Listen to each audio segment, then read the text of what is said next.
Cumprimento a todos os meus irmãos com a paz de Jesus. Seja bem-vindo a esta live do dia 1º de maio. Antes de iniciarmos o estudo, vamos orar. Pai querido que estás nos céus, na tua presença, meus irmãos e eu estamos te adorando, porque só o Senhor é Deus no céu e na terra. Te adoramos, Deus infinito, Criador, Salvador nosso. Derrama sobre nós o Espírito Santo neste momento, ao abrirmos a tua palavra, que o Senhor fale ao nosso coração e que o Senhor responda às preces e os pedidos dos teus filhos. Em nome de Jesus. Amém. Queridos, Deus colocou no coração da minha esposa, no meu coração, o tema para a live de hoje. Prepara-te para te encontrares com o teu Deus. Prepara-te para te encontrares com o teu Deus. Poderia ser um tema mais atual, um tema mais tocante e inspirador do que este? Quando eu meditei neste texto, tudo isso veio à minha mente. Abra sua Bíblia em Amós, capítulo 4. O profeta Amós, capítulo 4 e o verso 12.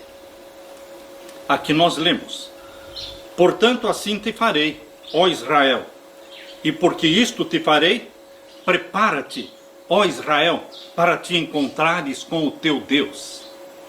Deus estava falando através de Amós para o Israel literal. Mas Deus, através do Espírito Santo, está falando para o Israel espiritual hoje. Prepara-te, ó igreja, prepara-te, ó povo de Deus, santos do Altíssimo, para te encontrares com o teu Deus. Jesus Cristo está voltando. Esta é a mensagem que nós carregamos no nosso próprio nome, adventistas, aqueles que aguardam, amam e apressam o advento de Jesus, a segunda vinda de Jesus Cristo. Nossa mente e o nosso coração estão voltados para a segunda vinda de Jesus. Sabemos que a solução para os problemas do mundo, para as tragédias e pandemias do mundo, a solução não vem dos homens. A solução vem de cima, vem de fora, vem do alto, vem do Deus, Pai de todos nós. Queridos, abra sua Bíblia também em Joel capítulo 1 e o verso 15. Aqui nós lemos Joel capítulo 1 e o verso 15. Aquele dia, porque o dia do Senhor está perto e virá como uma assolação do Todo-Poderoso. A Bíblia fala do dia do Senhor. O dia do Senhor, conforme diz em Isaías capítulo 58, versos 13 e 14, o dia do Senhor ali é o Santo Sábado, o 7º dia da semana. Mas, queridos, o grande dia do Senhor é uma referência à segunda vinda de Jesus, que dá início ao 7º milênio, ao milênio em que o povo de Deus estará no céu, conforme diz em Apocalipse 20, o povo de Deus estará no céu durante este milênio, o último, o grande dia do Senhor. Tem o dia do Senhor, que é o sábado semanal, e tem o grande dia do Senhor, que é o sábado milenial, o 7º milênio. Aqui está falando em Joel capítulo 1, verso 15, do dia da volta de Jesus. Quando vai começar o grande dia do Senhor. Aquele dia, porque o dia do Senhor está perto e virá como uma assolação do Todo-Poderoso. Eu convido você para ler também o capítulo 2 e o verso 1 de Joel. Tocai a buzina em Sião e clamai em alta voz no monte da minha santidade. Perturbem-se todos os moradores da terra, porque o dia do Senhor vem, ele está perto. Você acredita que o grande dia do Senhor está perto? O majestoso, o glorioso dia da segunda vinda de Jesus está perto. Sim, queridos, esta é a mensagem de Deus através do profeta Joel para você. A mensagem de Deus através do profeta Amós para você. Prepara-te, Israel, para encontrares com o teu Deus. Leia também Joel capítulo 2 e o verso 11. Capítulo 2 e o verso 11 de Joel. Aqui lemos: E o Senhor levanta a sua voz diante do seu exército, porque muitíssimos são os seus arraiais, porque poderoso é executando a sua palavra, porque o dia do Senhor é grande e muito terrível, e quem o poderá sofrer? O dia do Senhor, o dia do Senhor, repetidamente Joel está falando sobre o grande dia do Senhor. Leia também o capítulo 2 e o verso 12. Ainda assim, agora mesmo, diz o Senhor, convertei-vos a mim de todo o vosso coração, e isso com jejuns e com choro e com pranto. Eis o apelo que o Espírito Santo está fazendo para a igreja de Deus, o povo de Deus espalhado neste mundo, porque o dia do Senhor está próximo. Convertei-vos, convertei vosso coração, isso com jejuns e com choro e com pranto, lágrimas pelos nossos pecados. Verso 13, rasgai o vosso coração, não os vossos vestidos, convertei-vos ao Senhor vosso Deus, porque Ele é misericordioso e compassivo, e tardio em irar-se, e grande em beneficência, e se arrepende do mal. Rasguemos o nosso coração, abramos o nosso coração diante de Deus, confessando os nossos pecados, abandonando os pecados conhecidos, os pecados acariciados por tantos anos, por décadas. É hora de romper com o pecado, é hora de buscar a santidade, porque o grande dia do Senhor está perto. Está perto. Prepara-te, ó Israel, para encontrares com o teu Deus. Leia também Joel capítulo 2 e o verso 17. Chorem os sacerdotes, ministros do Senhor. Chorem entre o alpendre e o altar e digam, poupa o teu povo, ó Senhor.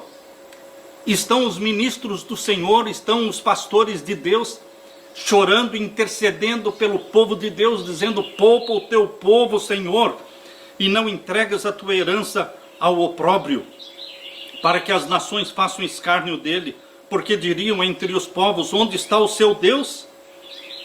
Agora leia também Joel capítulo 2 e o verso 23. Aqui lemos, e vós, filhos de Sião, regozijai-vos e alegrai-vos no Senhor vosso Deus, porque Ele vos dará ensinador de justiça e fará descer a chuva. Deus está prometendo através do profeta Joel derramar chuva. Que chuva? A temporã e a serôdia. Aqui diz, e fará descer a chuva, a temporã e a serôdia no primeiro mês. A chuva temporã marca o início da sua experiência cristã com Jesus. A chuva serôdia marca o clímax da sua experiência cristã com Jesus Cristo, o batismo do Espírito Santo e a chuva serôdia são sinônimos.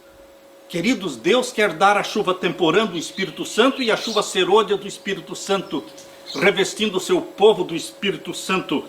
Joel fala deste dia glorioso em que o Espírito Santo será derramado de forma torrencial.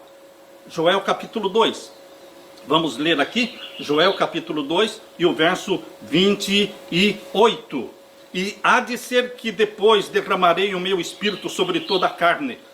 E vossos filhos e vossas filhas profetizarão, os vossos velhos terão sonhos, os vossos jovens terão visões. Ah, pastor, isso já se cumpriu, vai se cumprir de novo. Se cumpriu no primeiro século, na igreja cristã primitiva, vai se cumprir na igreja que vai assistir e contemplar a segunda vinda gloriosa de Jesus. Esta profecia vai se cumprir novamente. Verso 29. E também sobre os servos e sobre as servas naqueles dias derramarei o meu Espírito. Creia que Deus derramará o Espírito Santo sobre você que confessa os pecados, abandona e rompe com os pecados. Deus derramará o Espírito Santo sobre você. Verso 30. E mostrarei prodígios no céu e na terra, sangue, fogo e colunas de fumo. O sol se converterá em trevas e a lua em sangue, antes que venha o grande e terrível dia do Senhor. Queridos, você pode pensar, isto já se cumpriu, vai se cumprir de novo. O sol vai escurecer, a lua vai se tornar em sangue, as estrelas vão cair do céu, haverá um grande terremoto. É isso que está lá em Apocalipse 6, versos 12, verso 13 e 14. Queridos, estes sinais majestosos no céu, Deus vai usar para preparar o cenário para a pregação das 3 mensagens angélicas e para o selamento do povo de Deus e para o selamento dos ímpios, que vão ser selados pelo sinal da besta. Queridos, isto vai se cumprir agora em nossos dias, antes que venha o grande dia, o terrível dia do Senhor. É o que nós estamos lendo aqui em Joel. capítulo 2, e o verso 28 até o verso 31. E mostrarei prodígios, diz aqui o verso 30, mostrarei prodígios no céu e na terra, sangue e fogo e colunas de fumo. O sol se converterá em trevas e a lua em sangue, antes que venha o grande e terrível dia do Senhor. Está falando dos nossos dias. E há de ser que todo aquele que invocar o nome do Senhor será salvo. Haverá uma grande salvação neste tempo. A conversão da grande multidão. Um número tão grande que ninguém podia contar. Haverá de salvos agora no tempo do fim, quando as 3 mensagens angélicas forem pregadas pelo poder do Espírito Santo que se apossa dos pregadores. Queridos, haverá uma conversão como nunca houve. E há de ser que todo aquele que invocar o nome do Senhor, Joel capítulo 2, o verso 32, será salvo. Porque no monte de Sião e em Jerusalém haverá livramento, assim como o Senhor tem dito, e nos restantes que o Senhor chamar. Bendito seja o Senhor Deus. Abra sua Bíblia também em Joel capítulo 3. Vamos ler o verso 13. Lançai a foice, porque já está madura a seara. Será que não está na hora de Jesus voltar? Será que não está madura a seara? Queridos, o que mais precisa acontecer no mundo para mostrar e para convencer você de que Jesus está voltando, a seara está madura? E agora o verso 14.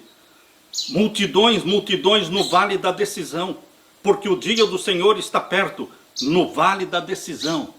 Multidões vão se converter, o sol e a lua se enegrecerão, verso 15, e as estrelas retirarão o seu resplendor.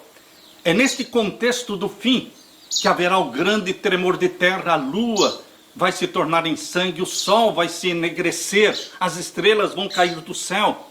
Estes sinais majestosos vão ocorrer, anunciando a chegada do juízo dos vivos, o selamento do povo de Deus. E o verso 16, e o Senhor bramará de Sião, e dará a sua voz de Jerusalém, e os céus e a terra tremerão, mas o Senhor será o refúgio do seu povo, e a fortaleza dos filhos de Israel. Jesus é o nosso refúgio, Jesus é o nosso esconderijo, Jesus é a fortaleza nossa. E vós sabereis que eu sou o Senhor vosso Deus, que habito em Sião, o monte da minha santidade. E Jerusalém será santidade, estranhos não passarão mais por ela. Queridos, isto foi escrito para Jerusalém literal, para Israel literal. Mas tudo isso aqui se aplica a Israel espiritual e a nova Jerusalém. Queridos, Jesus Cristo está voltando. Este é o maior regozijo que eu tenho no meu coração. Você realmente deseja que Jesus volte? Você realmente deseja que Jesus volte? Ou será que a vinda de Jesus, neste momento em que você está vivendo, só iria atrapalhar os seus planos? Como será? Atrapalhar a sua carreira profissional, seu casamento, suas construções, compras, projetos, viagens e outras coisas? Você pensa na segunda vinda de Jesus com anseio, com desejo de que ele venha? Ou pensa na segunda vinda de Jesus como algo que vai atrapalhar os seus planos? Agora não, Jesus. Por favor, agora não. Mais tarde, agora não. Eu tenho muita coisa para fazer. Tenho que fazer isso, tenho que fazer aquilo. Agora não, Jesus. Seria esse o pensamento da maioria dos cristãos hoje? Lembre-se, nada pode se comparar com a viagem espacial de 7 dias que nós faremos rumo à Nova Jerusalém. Será algo majestoso. Essa viagem espacial de 7 dias rumo à Nova Jerusalém. Nós lemos no livro Educação, na página 306. Ali o amor e simpatia que Deus plantou na alma encontrarão o mais verdadeiro e suave exercício. E no livro Grande Conflito, página 677, falando da Nova Jerusalém, diz: ali todas as faculdades se desenvolverão, ampliar-se-ão todas as capacidades. Ali os seus grandiosos empreendimentos e projetos poderão ser levados avante, alcançadas as mais elevadas aspirações, as mais altas ambições realizadas, e surgirão ainda novas alturas a atingir, novas maravilhas a admirar, novas verdades a compreender, novos objetivos a aguçar as faculdades do espírito, da alma e do corpo. Grande Conflito, página 677. É tão lindo o plano e o sonho que Deus tem para você, meu querido irmão, que o clamor teu e meu deveria ser: ora vem, Senhor Jesus, o quanto antes. Ora vem, Senhor Jesus, o quanto antes. Uma jovem estudante, embora professasse amar a Jesus Cristo de todo o coração, ela não se sentia muito feliz com a possibilidade, com o pensamento de que Jesus Cristo voltaria logo. Oh, queridos, não dá para compreender. Como é que nós poderemos dizer que amamos a Jesus Cristo de todo o nosso coração e não estamos ansiosos pela sua segunda vinda? Esta mesma jovem tinha um noivo que estava trabalhando a serviço do seu governo num outro país, estrangeiro. E ela estava ansiosa pela volta do noivo. Queridos, quando o noivo avisou de que ele estaria voltando, ela começou a contar os dias, começou a contar as semanas, e ela estava ansiosa. E quando estavam faltando poucas horas para a chegada dele, ela não se continha de alegria, estava eufórica, possuída de alegria. Por quê? Porque ela amava o noivo. Mas esta mesma jovem cristã, ela não estava tão feliz com a ideia de que Jesus Cristo iria voltar tão cedo. Como é com você, meu querido irmão? Como é com você? É assim que acontece quando estamos esperando a chegada de alguém que amamos? Será que isso está acontecendo com a volta de Jesus na sua vida? Você está querendo postergar e adiar a volta de Jesus? Parece que o povo de Deus não está eufórico com a volta de Jesus. Poucos falam da segunda vinda de Jesus Cristo. Poucos sermões se ouvem acerca da segunda vinda de nosso Senhor Jesus Cristo. Creio que está faltando o amor e a paixão por Jesus Cristo, o desejo de estar na presença de Jesus e abraçá-lo. Imagine só o momento em que você estiver na presença de Jesus, quando você puder tocar a sua mão. O que mais vai lhe impressionar? Será a alegria estampada nos olhos de Jesus? O calor do seu sorriso? Será a sua grande estatura? Ou será a voz de Jesus, aquela voz amável? Ou serão então as cicatrizes nas mãos e nos pés de Jesus? Porque Jesus Cristo conserva as cicatrizes, estarão ali. Quando Jesus ressuscitou, a Bíblia diz que ele ressuscitou com um corpo glorificado, mas com as cicatrizes nas mãos e nos pés. Abra sua Bíblia em Lucas capítulo 24. Em Lucas capítulo 24, nós encontramos esta experiência de Jesus com os discípulos após a sua ressurreição. Ele estava ressurreto, glorificado, mas conservava as cicatrizes nas mãos e nos pés. Lemos em Lucas 24, versos 36 em diante. E falando ele destas coisas, o mesmo Jesus se apresentou no meio deles e disse-lhes: paz seja convosco. E eles, espantados e atemorizados, pensavam que viam algum fantasma, algum espírito. E ele lhes disse: por que estáis perturbados e por que sobem tais pensamentos aos vossos corações? Vede as minhas mãos e os meus pés, que sou eu mesmo, apalpai-me, vede, pois um espírito não tem carne nem ossos como vedes que eu tenho. E dizendo isto, mostrou-lhes as mãos e os pés. Por que é que o Jesus ressuscitado, glorificado, por que ele mostrou as mãos e os pés? Ah, queridos, porque ele conserva para todo sempre as cicatrizes nas mãos e nos pés. Os sinais do preço que ele pagou pela tua salvação, pela minha salvação. Outro texto da Bíblia diz que destes sinais, destas cicatrizes das mãos de Jesus, saem raios, e ali está o esconderijo do seu poder. Esta é a prova de que ele nos comprou com o seu sangue. Queridos, em várias ocasiões, quando perguntamos para as pessoas se elas realmente estão esperando a volta de Jesus Cristo ainda na sua geração, quando nós perguntamos: vocês estão esperando que Jesus volte enquanto vocês estiverem vivos? Geralmente 75 a 90% das pessoas levantam as mãos dizendo que elas estão esperando que Jesus volte enquanto elas estiverem vivas. Então nós fazemos uma segunda pergunta. Quantos de vocês acham que Jesus virá nos próximos 10 anos? Aí a resposta já é bem menor. Um número bem menor de pessoas levantam a mão. E então nós fazemos uma terceira pergunta. Quantos de vocês desejam que realmente Jesus venha nos próximos 5 anos? Então, queridos, um número menor de cristãos levanta a mão. Você realmente quer que Jesus Cristo volte nos próximos 5 anos? Pense em Amós capítulo 4, verso 12. Prepara-te para te encontrares com o teu Deus. A volta de Jesus traz alegria para o seu coração? Ou te assusta? Ou deixa você amedrontado? O que é que você sente quando pensa na volta de Jesus? De correr para Ele ou de fugir dele?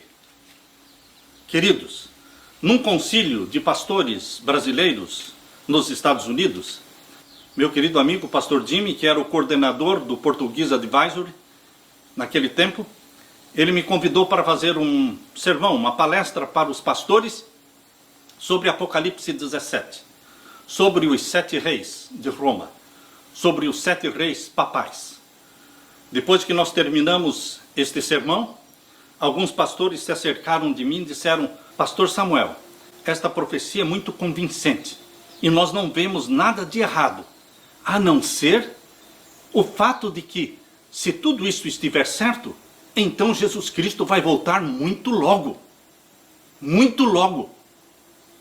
Queridos, eu disse, aleluia, aleluia. Apocalipse 17, quando fala dos 7 reis de Roma, não fala do dia e da hora da volta de Jesus Cristo, mas nos convence da proximidade da volta de Jesus. Nos convence de que o tempo é agora. Não vai ser daqui 20, 30 anos. Nós estamos vivendo há poucos anos da segunda vinda de Jesus. Isto me alegra.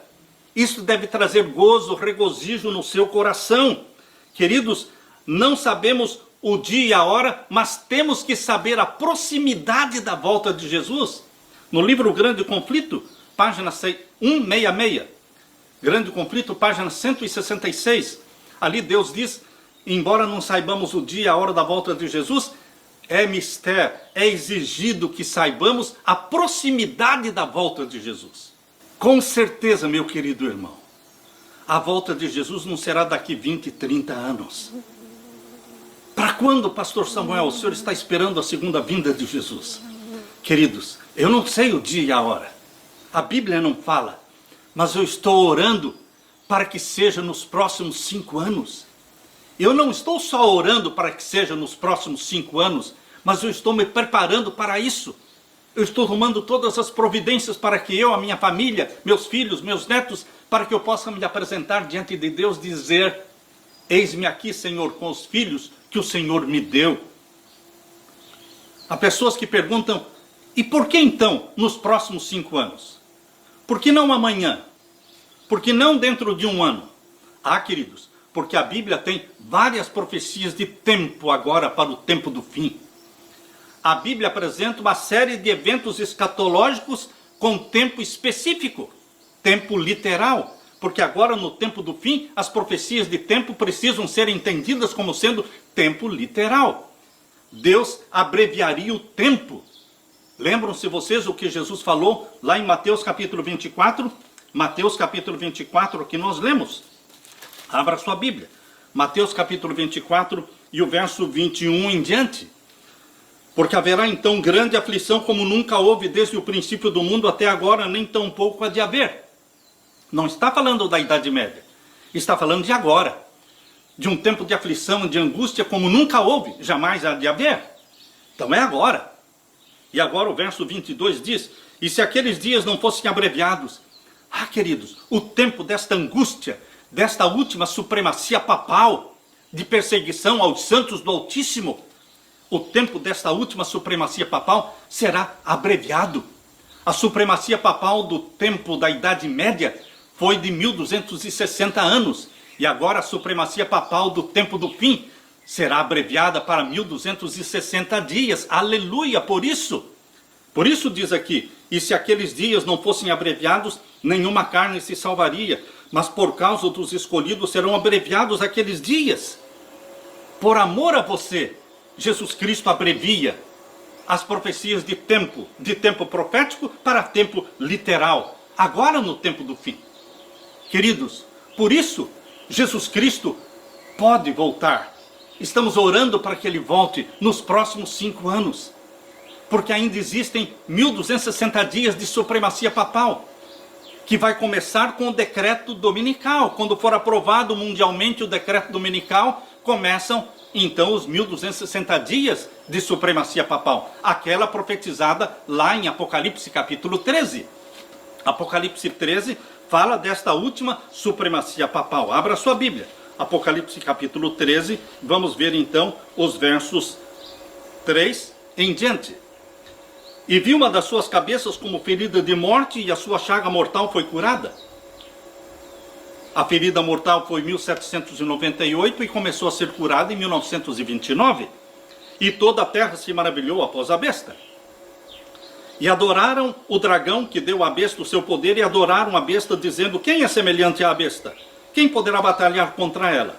E foi-lhe dado uma boca para proferir grandes coisas de blasfêmias, e deu-se-lhe poder para continuar por 42 meses. A ferida será curada totalmente quando for aprovado o decreto dominical, sugerido na encíclica papal Laudato Si, no último capítulo. Ali está a sugestão de que o domingo precisa ser santificado. Queridos, ele vai ser aprovado mundialmente, juntamente com esta encíclica ecológica. Virá também o domingo ecológico, o domingo verde. Queridos, quando isto acontecer, a ferida foi cicatrizada. E o Papa reinará sobre tudo e todos na nova ordem mundial de 3 anos e meio, 1260 dias. Nesse tempo haverá perseguição contra o povo de Deus, mas Jesus Cristo será o nosso refúgio, o nosso esconderijo e nossa proteção. Aqui diz o capítulo 13 e o verso 7. E foi-lhe permitido fazer guerra aos santos durante esses 1260 dias e vencê-los. E deu-se-lhe poder sobre toda a tribo, língua e nação. E adoraram-na todos os que habitam sobre a terra. Aqueles que não têm o seu nome no livro da vida adoram o papado. Mas Deus tem o seu povo na terra, que adora Jesus e guarda os mandamentos de Jesus, não os mandamentos papais. Queridos, por isso nós oramos para que Jesus Cristo volte nos próximos 5 anos, porque ainda tem 3 anos e meio de supremacia papal. Qual é a outra profecia de tempo literal que ainda tem que se cumprir? De Daniel capítulo 12. Daniel capítulo 12, verso 11. Aqui em Daniel capítulo 12, verso 11, tem outra profecia de tempo literal. Abra sua Bíblia. Daniel capítulo 12 e o verso 11. E desde o tempo em que o contínuo sacrifício for tirado e posta a abominação desoladora. Quando é que a abominação desoladora será implantada, colocada? Quando o decreto dominical for aprovado mundialmente. Esta é a abominação desoladora dos últimos dias. Quando for posta a abominação desoladora, aqui diz o capítulo 12 de Daniel, verso 11, haverá 1290 dias. Esses 1290 dias começam juntamente com os 1260. Os 1260 de supremacia papal começam junto com os 1290 de Daniel 12 e 11. Os 1260 terminam com a queda do papado. Para que haverá a queda do papado? Para dar lugar para o anticristo, Satanás, aparecer na terra personificando Cristo. Satanás puxa o tapete do papado e ele cai, para que ele, Satanás, apareça personificando Cristo. Queridos, neste tempo vai se cumprir a profecia dos 1290 dias. Começam juntamente as duas profecias, com o decreto dominical. Mas os 1290 dias só terminam com a ressurreição especial. Que ressurreição especial é esta? Esta ressurreição especial mencionada aqui em Daniel 12, verso 2. Esta é a ressurreição especial, e muitos dos que dormem no pó da terra ressuscitarão, uns para a vida eterna e outros para a vergonha e desprezo eterno. Essa ressurreição especial de Daniel 12:2 inclui os ímpios que crucificaram Cristo e inclui todos os santos de Deus que morreram de 1844 para cá. Em outras palavras, que morreram crendo na fé da mensagem do terceiro anjo. Todos os que morreram na fé da mensagem do terceiro anjo ressuscitam nesta ressurreição especial no final dos 1290 dias. Tem outra profecia de tempo literal que ainda se cumpre em nossos dias, agora no tempo do fim. Está em Daniel capítulo 12, verso 12. Bem-aventurado o que espera e chega até 1335 dias. Queridos, esses 1335 dias começam também junto com os 1290, junto com os 1260. Só que os 1335 dias são mais 45 dias que ultrapassam os 1290. E você soma mais 45 dias, completa então 1335 dias. E a palavra de Deus diz: bem-aventurado o que espera e chega até lá, nos 1335 dias. O que vai acontecer? No final dos 1335 dias, a sétima trombeta é tocada.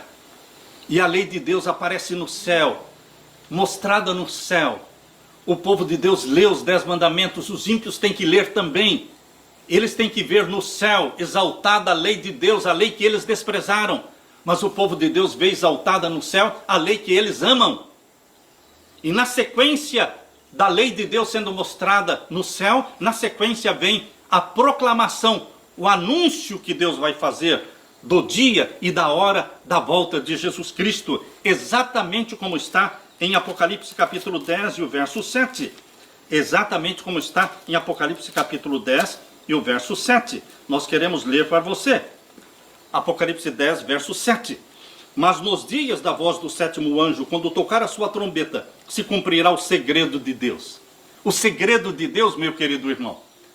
Muita gente pode inventar outros segredos, mas na Bíblia existe um só segredo de Deus. Jesus disse, daquele dia e hora ninguém sabe, só o Pai. E o Pai vai revelar o dia e a hora da volta de Jesus no toque da sétima trombeta, no final dos 1335 dias. Você vai ouvir a voz de Deus, declarando o dia e a hora da volta de Jesus. Por isso lá em Daniel 12:12 diz, bem-aventurado aquele que alcança os 1335 dias, porque esta é a bendita esperança que nós temos de ver, de assistir à segunda vinda de Jesus. Primeiramente nós vamos saber o dia e a hora. Neste tempo em que nós vamos ficar sabendo, conhecendo o dia e a hora da volta de Jesus, será um tempo de perseguição, será o tempo da angústia de Jacó, será o tempo do decreto de morte contra o povo de Deus. Mas nós estaremos alegres porque sabemos que Jesus Cristo está voltando. Queridos, Jesus Cristo ama o seu povo. Jesus Cristo vai voltar. A bendita esperança da volta de Jesus Cristo é que nos mantém vivos, pregando. Como devemos viver, queridos? Como devemos viver o dia de hoje? Sabendo que Jesus Cristo vai voltar muito em breve. Sabendo que eu posso morrer hoje, que eu tenho que estar preparado hoje, como se fosse o meu último dia de vida. Como deveria eu viver este último dia? Queridos, viver em confissão, viver em amor a Jesus Cristo, viver em alegria, contando para todo mundo que eu encontro que Jesus está voltando.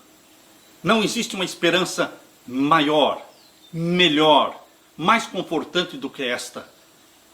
A segunda vinda de Jesus. Prepara-te, ó Israel, para te encontrares com o teu Deus. Você está se preparando para se encontrar com o seu Deus? Quando Jesus Cristo voltar, você vai dizer o que está lá em Isaías capítulo 25? Eis que este é o Deus a quem aguardávamos. Nele regozijaremos, nele exultaremos. Este é o Deus a quem aguardávamos. Queridos, eu quero deixar para vocês esta bendita esperança, este conforto de que Jesus Cristo está voltando. E o apelo de Deus para você é: prepara-te, ó Israel, para te encontrares com o teu Deus. Deixo com você a paz de meu Jesus, e que Ele derrame sobre você o Espírito Santo. É a minha oração, em nome de Jesus. Amém.